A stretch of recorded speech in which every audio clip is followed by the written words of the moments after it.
یو بوتل راوړه چې بوتل څه کې خان صاحب بس بوتل راوړه نو ها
ځان ته مو واچوه که نه د الله باندې خان صاحب موږ چې دا 11 میاشتې انتظار کوو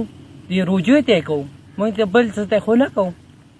بس چې ته روژه نه خورې بیا ماله یو داسې کس را پیدا کړه چې زما سره روژه یې وخوري روژه خو چې کوم دی به یو کس باندې نه خوړلی کېږي ټیک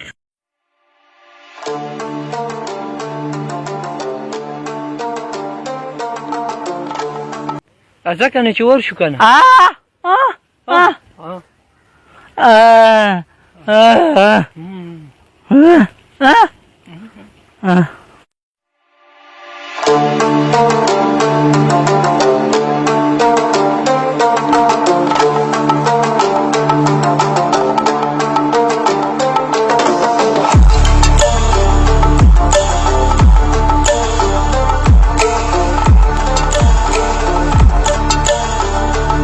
ډکه که نه بوتله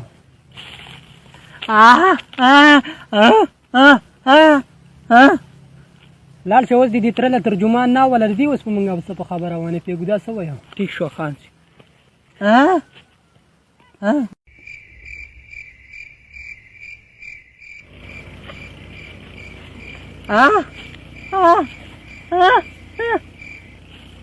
ډکه ورته بوتل چې وڅکي څه کوې که روژه نه ده څه روژه نه ده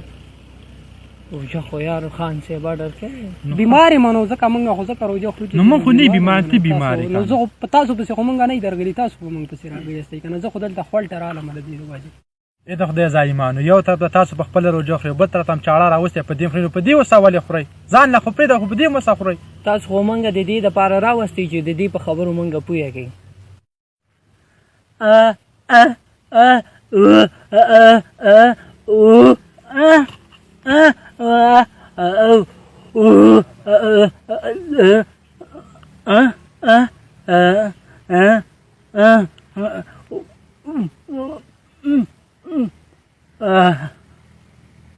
دې څه وویل موږ خو په پوهه نه شو دا وایي چې موږ 11 میاشتې خوراک وکړو د یوه میاشت روژې مونځ چې موږ روژه ماته کړو ګوره عذابونه دي کرونا ده قبر د حساب دی موږ به څه کوو دا روژې موږ خورو خو خلک هم دي الله هم خوی دي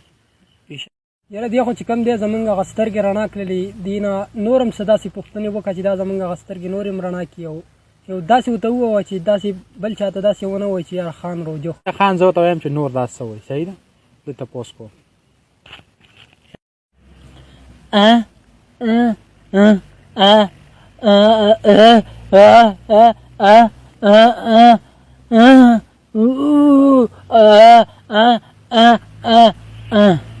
څه وویل موږ خو په پوهه نه شو دا وایي چې په یو انسان پرده راوارتې نه الله پاک به په تا ویا پردې راوارتې که په یو انسان یوه پرده راکړي ته به په کور کې ته به بې حیا شي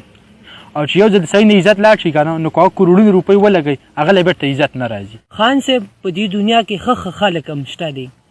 دې خو موږ له سترګې رڼا کړي دې خو چې کوم دی یاره زمونږ سترګې رڼا کړلې نور به چې کوم دی مونږ څومره روجې چې را روانې دي نورې به مونږ روجې نیسو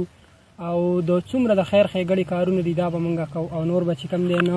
روجې خورو او نه به چې کوم دی بس د خیر ښېګړې څومره کارونه دي دا به مونږ کوو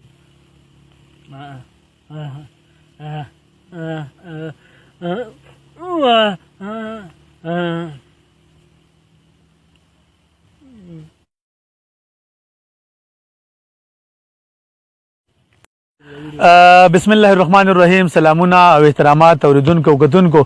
کتونکو ډېر ملګري خو مې پېژنئ خو کوم ملګري مې نه پېژنئ.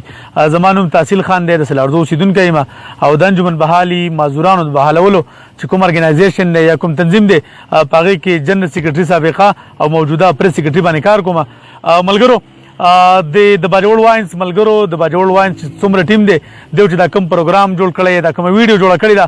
دې مطلب هرګز دا نه دی چې کنه دیو د روژه وخوري یا دې چاته میسج ورکړي چې تاسو روژه وخورئ. خو دا یو اصلاحي ویډیو ده، په دې کې یو میسج پروت دی که په جوړه طریقه او د زړه په سترګو ته انسان وګوري. میسج پکې دا دی چې زموږ معاشره کې اکثر داسې شوي دي.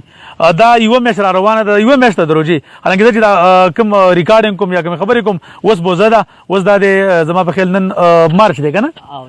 31 تاریخ دی، د روژې نه مخکې دا پروګرام موږ جوړو بیا پروژه کې اپلوډ کېږي. هرګز دا مطلب نه دی چې څوک د روژه وخوري، مطلب یې دا دی چې روژه را روانه ده، پروژه کې موږ د غریبانانو مسکینانو د خلکو خیال وساتو او ځان له کومه مطلب دا چې موږ روژه ماتې راوړو زموږ په چم ګاونډ کې به داسې خلک دي چې هغې روژه ماتې وسپنې کېږي. نو په دې کې ډېر ښکلی میسج دی، په دې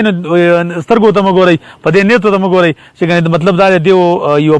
پن راغیستی. دا یو اصلاحي ویډیو ده، یو میسج پکې پروت دی او دا ټوله ویډیو وګورئ، شیر یې هم کوئ. ډېره مهرباني.